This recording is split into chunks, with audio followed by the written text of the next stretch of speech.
The United States makes the UN work when it wants it to work. And that is exactly the way it should be, because the only question for the United States is what's in our national interest. My name is John, and the International Criminal Court is now in session.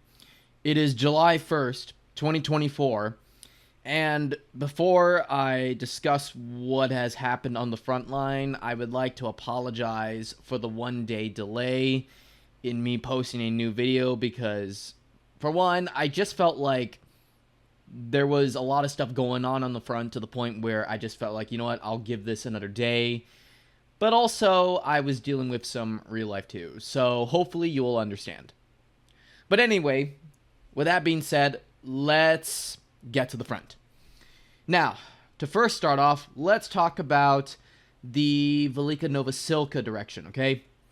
Staromayske is pretty much under Russian control now. Orozhaine is still being contested as of today. Apparently, like, the center of the village is being contested right now between the Russians and the Ukrainians. Russians are advancing, and they're very likely going to take back Orozhaine from the Ukrainians after they lost it last year. But otherwise, there hasn't really been any major updates. So, yeah, that will pretty much do it for the Velika Novosilka sector. In the Ugledar direction, the Russians are continuing to advance on the road, which is the 00532 road, that connects Mariinka and Ugledar, which is right here. It's this collection of commie blocks here, very fortified area, and a high ground for the Ukrainians, which explains why the Russians were never able to capture it. And as of recently, the Russians are advancing on this road, and for all I know, they might be attempting to take Vodayin first before they go for Ugledar. But as of right now, the Russians are focused on advancing towards the 00532 road. And they're on the outskirts of Konstantinivka. Not the big one, which is in Slavyansk and Kramatorsk metropolitan area, but this small variant here with the same name that is not far from Ugledar. But yeah, Russians are about to cut the road, which will be a huge blow to the Ukrainians in this area here. And yeah, so next up, Maximilivka. Apparently it's under fire a lot by the Russians right now. Russians are advancing a little bit, but not too much. But yeah, they are advancing in the direction of Karakove here. Once again, just like Ugledar, it is a collection of commie blocks. So that's going to be a huge challenge for the Russians once they reach the town itself. And then, just a little up north, we got the situation in Krasnogorivka. Now, Krasnogorivka, I have not discussed in a couple weeks, but what has happened here was very significant. The Russians have, from what I've heard, like mixed sources have been reporting, is that they have taken basically all these commie blocks here. Which is very important because after that, there's basically nothing stopping the Russians from taking the low-rise houses in the town of Krasnogorivka itself. And already a few blocks of the residential areas have already fallen to Russia. So Krasnogorivka is very likely going to fall to Russia this month in July. I'm very confident it will. I mean, I don't know what's stopping the Russians other than some fluky counteroffensive by the armed forces of Ukraine, or the Ukrainians just dumping more of their reserves in here for no logical reason. Because if I were them, I would just withdraw from the town, because it's very clear at this point that Krasnogorivka is lost for the Ukrainians. So I honestly don't know why they're continuing to stay here. They literally no longer control majority of the town. It's the Russians. And it's good news, by the way, if you're a resident of Donetsk, because it means that strikes on the city itself are probably going to lessen over time. And the only thing that they'll really have to worry about are those long-range missiles, which is the ATACMs, or ATACMs, and the HIMARS rockets, too. Meanwhile, in the Karlovka front, which is not far from Saladove here. It's a crucial like city or town that sits like between Pokrovsk, but also I guess some suburbs of Donetsk city. It appears that half of Karlivka, or Kalovka, depending on if you're Russian or Ukrainian, or what your preference of calling it as, by the way, a good chunk of it has already fallen to Russia. They already control, like, basically almost everything north. And I even heard that Ukrainians have already abandoned this area. And it was also just announced that Yasno Brodivka has fallen to Russia too. And yeah, it is now red. But yeah, this entire area here is going to fall to Russia. Novoselivka, Persia, I bet will definitely fall to Russia sometime this month. Then we got Mezhove, Skuchne, and then this northern section here of Karlivka. But yeah, this entire pocket here will be under Russian control, certainly by the end of July. And then just up north, we got here Sokol. Apparently, the village of Sokol has fallen to Russia just a few days ago.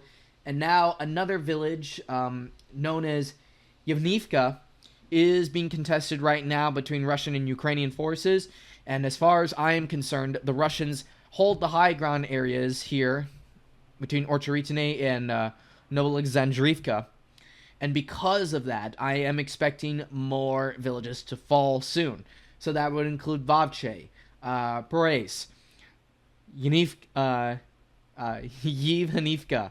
and Voskut. So as soon as all these fall to the Russians, then the Russians will have an easier path to Pokrovsk, because apparently after this, then of course this is the railway line, by the way, that goes to, I think, Avdiivka and Donetsk city itself.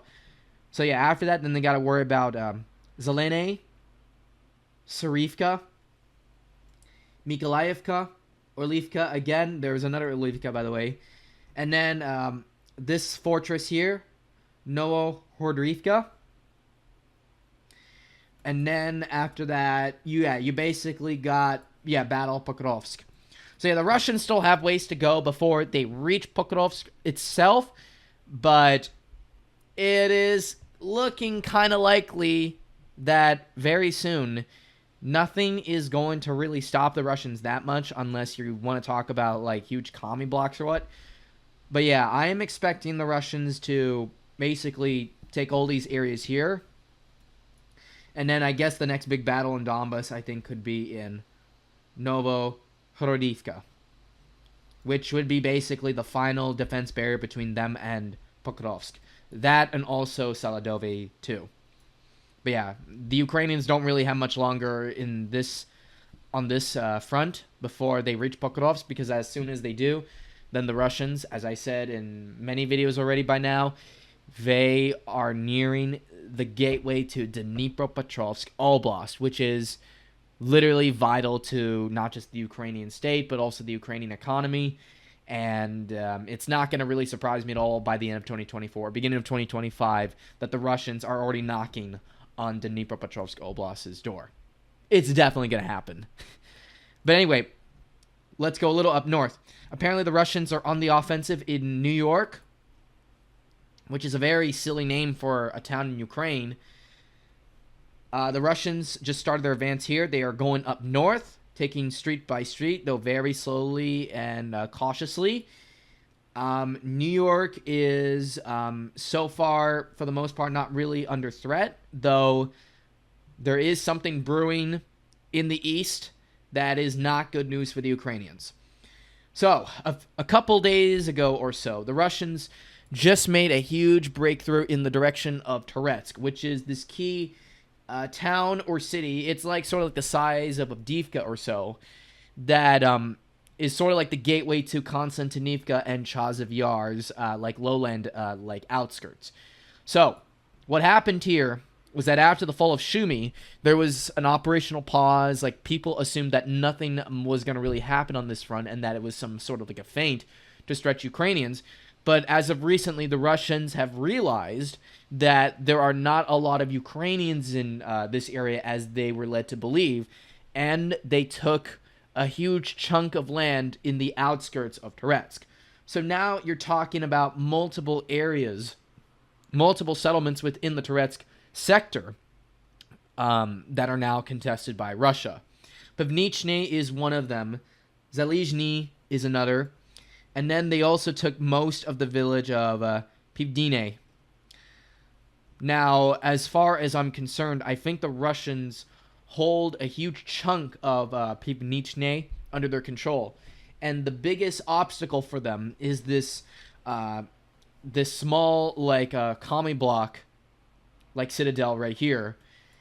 And this high ground area here that overlooks this industrial plant.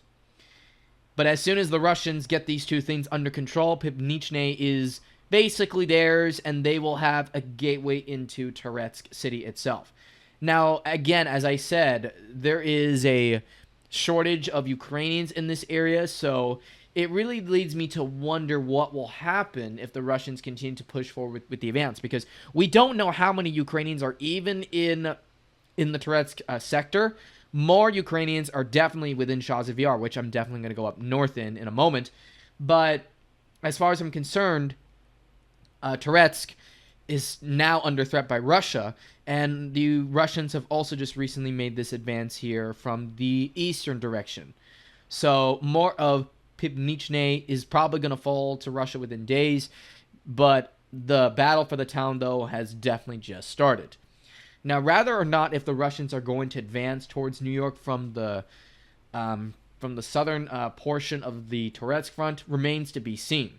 But it wouldn't surprise me if they do that, and especially if there are no defenses here by the armed forces of Ukraine, Russians may not have a difficult time in destroying the final frontier of the 2014 defense lines that were built by former Ukrainian President Petro Poroshenko. So now going up north, we got Chasiv Yar. Now, the situation is heavily favoring the Russians at the moment. Not long ago, all of this here was all under Ukrainian control, but now the Russians have not only pushed the Ukrainians out of Artemovsk for good, aka Bakhmut for good, but they have now basically are about to make an actual crossing of the Donbass Canal here, which would grant them access to the western part, aka central and main part of Chasiv Yar itself. The Russians, as of today, literally control majority of the micro-canal district in Chasiv Yar, and there are reports speculating by pro-Russian sources that the canal district as a whole is about to fall to Russia entirely. Most of the apartments here that were built during the Soviet era are now under Russian control, including this little industrial plant here. And it is said that the battle for these apartment buildings in the canal district are coming to an end too, with the Russians establishing complete control over those areas. So the Russians are about to establish firm control over the canal district, which is the first neighborhood in Chasiv Yar that they have complete access to without issues, though obviously it came at a heavy cost of manpower and equipment. But as far as I'm concerned, the taking of the micro-canal district is definitely going to make life easier for Russia within Chasiv Yar. And as soon as they cross the Donbass Canal, and rumor has it that they've already done that and they've taken this forested area here, then time will basically tick before the Novi district here, which is one of the few neighborhoods in Chasiv Yar, falls to Russia too, or becomes contested between the Russian army and the Ukrainian army. So there have been advances literally westward of Bakhmut, aka Artemovsk, and it is safe to say that the Russians have the initiative here, once again. Now in the Siversk direction, it is reported that the village, which is completely blown out, by the way, by now, Sporn, or Spern, which is in Ukrainian, Sporn is in Russian, has fallen to Russian control too. Now, the reason why this is important, and I will keep this short, by the way, before I move on to the other parts of the front, is that this whole area here is a major high ground area. So whoever controlled this area here basically controls the situation in the small town of Siversk, which is one of the first major towns that you enter within Donetsk Oblast as soon as you cross over from Lugansk Oblast in eastern Ukraine. But yeah, now that the village of Sporn has fallen, it is safe to say that the Russians are now thinking about a Battle of Siversk. And for all we know, the Battle of Siversk could start later this summer, or it could be a battle that comes way later in late 2024. But don't forget, the Russians at this time are more focused in other areas, and Siversk, if anything, is like more of a secondary, I guess, sort of like, I don't know, ranking of priority for the Russians. But I'm absolutely certain in 2024, somewhere like in the final half of the year, we're definitely going to get a battle for the town itself. And in fact, after the taking of Rozdolivka, I am absolutely certain that a Battle of Siversk is not that far-fetched now. So now, moving in the Kupiansk direction, it was recently just reported today, now even though Syriac has not colored the area in red or pink yet, the Russians have captured the village of Stepova Novoselivka. Now, the reason why this village is important is because this is one of the last villages that goes up to the Oyskoy River, which is located westwards, and it separates basically, I guess, this section of Kharkiv or Kharkov Oblast here, and this section of Kharkiv Oblast there. So once Stepova Novoselivka falls to Russia, which could be definitely tomorrow or the next day after that, what will then happen is the Russians will only have basically just Pishtane right here, and they're essentially already at the Oyskoy River here. Like, there will be a major breakthrough in this area. And also, don't forget, once this village here falls too, the Russians will also cross over into the town or sizable village of Petropavlivka, which is the direct gateway to Kupiansk itself. A town within Kharkiv Oblast that the Russians really want back after they lost it during the infamous Ukrainian counteroffensive nearly 2 years ago today. The Russians are also gaining ground as well in Stel Makivka right here. In fact, the Russians already have reported to have entered the village, so it's probably only a matter of time before this area falls, though I don't know how long it's going to take before they're able to do that. But I'm absolutely certain that they're going to take back Stel Makivka. The Russians have also reportedly started to advance too in the village of Makivka as well, though I don't know any more information other than the fact that they're advancing here too. Ukrainians are also getting excited a little bit about their advances eastward of Terny. Now, the Russians have been in this area and back like many times, so it's probably a ping-pong Mickey Mouse battle that doesn't really have any major importance on the front, though for Ukrainians, obviously, any victory that they have against Russia, they're going to take and what they're going to share on the internet with everybody, either if it's Twitter, YouTube, or Telegram.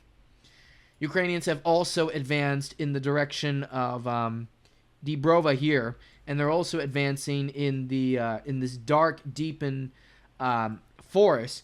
Now, to be honest here, I feel like the Ukrainians are advancing in these areas here not because of weakened Russian troops, but the fact of the matter is that Ukrainians know that when it comes to the Siversk front, they are running out of time, and what they're doing here essentially is to buy time for their comrades in other fronts, just so they're able to pressure the Russians or to stretch the Russians to the point where they'll be able to cause some commotion, that they'll redeploy some of those troops, like say from, for example, Chazivyar or Volchansk or from Krasnogorivka and so on, that they'll get those Russian troops to be redeployed there, and then they'll have to fight with the Ukrainians in the Crimea front instead, or Bilogorivka. But yeah, next up, this will be quite a surprising one. The Russians have apparently made some gains earlier this morning, early this morning or so, at dawn, in the Sumy Oblast. Now, as of right now, these operations within the Sumy Oblast are just deep reconnaissance missions, or raids are what, like, border incursions, sort of like what the RVC and the Free Russian Legion used to do during 2023 and I guess early 2024 before the Crocus terror attack in the Moscow suburbs. But yeah, the Russians are attacking in the Sumy Oblast again after they also attacked in Rizhivka, which is just southwest of Titkino, which is what the RVC and the FRL took from the Russians or so, like last year, if not early this year. I mean, they've literally been harassing the Russians in this direction. And I feel like the Sever Group, a.k.a. the Russian Group North Army, was assembled to counter this problem that's being inflicted upon by the RVC and FRL. But yeah, I'm not expecting a offensive in the Sumy direction at this time, though I am expecting, however, an operation in the Zolochiv direction, which is in Kharkiv. Now, from what I heard, the Ukrainians reported that the Russians had taken this village here, Stonitsky Kazachok. It was marked as gray by Syriac maps, but Deep State UA, though, however, has it back under Ukrainian control after they painted it in gray. So, yeah, again, as I said, just like the Sumy operation, it's probably a raid, a reconnaissance, or maybe perhaps a warm-up operation just to see how stretched and weakened the Ukrainian army is on its borders. I'm absolutely certain that at some point the Russians are definitely going to make a bigger push within Kharkiv and Sumy Oblast. But for now, though, I feel like they are content with what they're doing right now because despite the fact that they don't have as many troops deployed in northern Kharkiv Oblast, the Russians, however, do have firepower advantage over the Ukrainians. And as a result, heavy casualties have been inflicted by the Ukrainians as a result. But yeah, in the Lipsy direction here, the Russians were not able to enter Lipsy, but they, however, when on defense, have lured over the Ukrainians into the village of Gliboke.